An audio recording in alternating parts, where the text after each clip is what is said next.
প্রথম ম্যাচে সুইজারল্যান্ডকে রুখে দিয়ে চমক দেখানো কাতারের দ্বিতীয় ম্যাচে প্রতিপক্ষ ছিল স্বাগতিক কানাডা। এশিয়ান আর আমেরিকান ধাঁচের ফুটবলের দ্বৈরথে যেখানে দেখা মিলেছে শ্বাসরুদ্ধকর লড়াইয়ের, বল পায়ে কারিগরিতে মুগ্ধ করে শেষ পর্যন্ত জয় পেল কোন দল, ব্যক্তিগত পারফরমেন্সে মুগ্ধতা ছড়িয়ে কেমন করলেন দল দুইটার ফুটবলাররা, সবকিছুর আদ্যপান্ত থাকছে রিপোর্ট।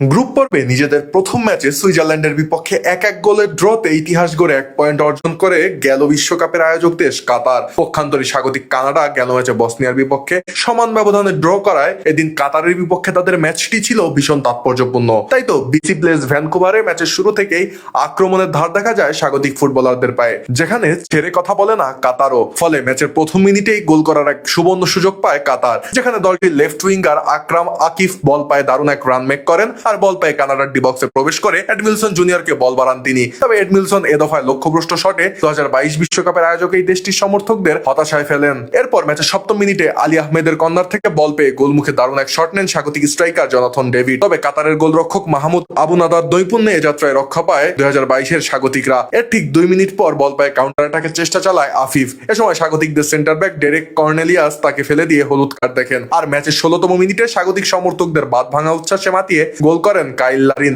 এ সময় ডি বক্সের ডান প্রান্ত থেকে দুর্দান্ত এক ক্রস করেন অ্যালিস্টার জনস্টন। সেখান থেকে বল পেয়ে গোলমুখে দারুণ এক শট নেন জনাথন ডেভিড। তবে সেই বল শক্ত হাতে ফিরিয়ে দেন কাতারের গোলরক্ষক আবু নাদা। আর ফিরতি বলে গোল করে কানাডাকে 1-0 গোলে এগিয়ে নেন লারিন। 13 মিনিট পর আবারও গোলের দেখা পায় স্বাগতিকরা। এ সময় ডি বক্সের বাইরে থেকে বা পায়ে গোলমুখে দারুণ এক শট নেন ট্রেজন বুখানন। তার সেই শট কাতারের রক্ষণ দেয়ালে প্রতিহত হলে বল পেয়ে যান কানাডিয়ান স্ট্রাইকার জনাথন ডেভিড। আর বল পেয়ে ডান পায়ের দারুণ ভলিতে গোল করে স্বাগতিকদের পক্ষে ব্যবধান বাড়ান জুভেন্টাসের এই ফরওয়ার্ড। এর ঠিক 2 মিনিট পর নিজেদের অর্ধে বুকাননকে ফাউল করে লাল কার্ড দেখেন কাতারের লেফট ব্যাক হোমাম এল আমিন। এ সময় শুরুতে রেফারি পেনাল্টি দিল, ভিআরে দেখা যায় ডি বক্সের সামান্য বাইরে ফাউলটি সংগঠিত হয়েছে। ফলে পেনাল্টির বদলে ফ্রি কিক পায় কানাডা, যদিও এল আমিনের উপর লাল কার্ড বহাল থাকে। আর তাতে 10 জনের দলে পরিণত হয় কাতার। এরপর 10 জনের কাতারের টুটি চেপে ধরে কানাডিয়ানরা। ফলস্বরূপ প্রথমার্ধের অন্তিম লগ্নে ম্যাচের 45তম মিনিটে নিজের দ্বিতীয় গোলে স্বাগতিকদের 3-0 গোলে এগিয়ে নেন স্ট্রাইকার জনাথন ডেভিড। এরপর আর কোনো গোল না হলে 3-0-তে এগিয়ে থেকেই বিরতিতে যায় কানাডা। আর বিরতি থেকে ফিরেও নিজেদের বেপরোয়া ফুটবল চালিয়ে যেতে থাকে কাতার, যেখানে গুরুতর ফাউল করে ম্যাচের 53 মিনিটে